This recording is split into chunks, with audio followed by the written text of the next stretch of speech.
Calculator. পরীক্ষার হলে calculator ছাড়া আসছেন কেন? কমন সেন্স নাই? ইয়েস পঞ্চমের কথা না? Sorry sir. টাকা পয়সা তো চাই না, এমন বিহেভ করতে কিছু নাই, না দিলে বলেন দিবেন না।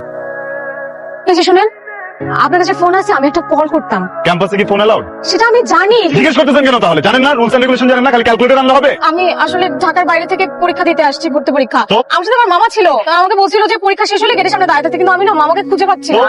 আমি যে মামাকে একটা ফোন করবো, আমার কাছে ফোনটাও নাই। আমাকে কি ফোন ফ্যাক্সের দোকান মনে হয়? কিন্তু আমি না ঢাকা শহর কিচ্ছু চিনি না। আপনি মামা না আসা পর্যন্ত আমার সাথে একটু অপেক্ষা করবেন প্লিজ।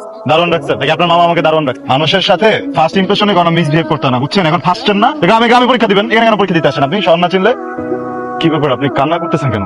কান্না করুন না প্লিজ। আমি মাইক খাবার পাবলিক ইউনিভার্সিটি না, মানুষ ভাবে আমি উল্টা পাল্টা কিছু করছি। ভুল হয়ে গেছে, আমি দাঁড়াবো আপনার জন্য। আসেন। এর জন্য আমি ঢাকা আসতে চাই না। ঢাকার মানুষজন একদম ভালো না, কোনো মায়া নাই, দয়া নাই, নিষ্ঠুর মানুষজন। আপনি যখন পেটে ছিলেন আপনার আম্মুর, তখন কি নারী বুঝির ভিতরে পেঁচা গেছিলেন? আপনার মনে তো প্যাচছেন, আপনার মনটা খারাপ, এই জন্য আপনাকে এখানে নিয়ে আসছি। নিজে বাদাম ছিলে আপনাকে দিতেছে, আইসক্রিম খাওয়ালাম, এগুলোতে আপনার চোখে পড়ে না? গ্রাম থেকে আসছেন না, একদম পরিচয় দিয়ে দিতেন, ন্যূনতম ম্যানার নেই। আপনাকে একটা কথা শেয়ার করি। কিছুদিন ধরে আমি মানসিক যন্ত্রণার মধ্যে চলে যাচ্ছিলাম, তার মধ্যে আপনার সাথে দেখা। আপনার সাথে পরিচয় দিতে খুব ভালো লেগেছে। আপনিও খুব ভালো। কই তুই? এই তো ভার্সিটিতে। আচ্ছা, এই যে জারিনা আছে না, বয়ফ্রেন্ড আছে তো, তাই না? কি বলিস? না, ওর তো কোনো বয়ফ্রেন্ড নেই। তোর তো একটা বয়ফ্রেন্ড আছে, ওই যে বিয়ে হওয়ার কথা না ছেলেটার সাথে? না, ওর তো বয়ফ্রেন্ড নাই। না, ও সবাইকে এটা বলে যে ওর বয়ফ্রেন্ড আছে, ওর বিয়ে ঠিক হয়েছে। আপনি আমাকে মিথ্যা কথা বলছেন কেন? এই বুকের ভিতরে যে কষ্টটা দিচ্ছেন, সুস্মিতা আমাকে সবকিছু বলে দিচ্ছে। আর কিছু বলবেন? একটু বলি, কালকে সন্ধ্যা 6টায় আমার দোকানে আপনার অপেক্ষা করব। আপনি যদি আমার প্রেমে রাজি থাকেন তাহলে একটা লাল শাড়ি পরে চলে আসেন, যদি রাজি না থাকেন তাহলে আসতে হবে না। আমি এসবের মধ্যে নাই।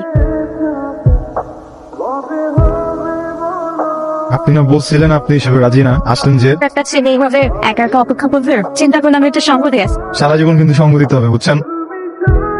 আপনি আমার মায়ের মতো, মায়ের সামনে আসলে কতটুকু বলা উচিত কতটুকু বলা উচিত না বুঝতেছি না। আমি জারিনকে অনেক ভালোবাসি। এই মুহূর্তে জারিনকে বিয়ে করতে পারবে? আন্টি, একটা ফ্যামিলি থেকে একটা মেয়েকে বিয়ে করে নিতে একটা যোগ্যতার ব্যাপার আছে। আমি এখন অতটুকু যোগ্য না। আমি তো আমার পরিবারকে চিনি।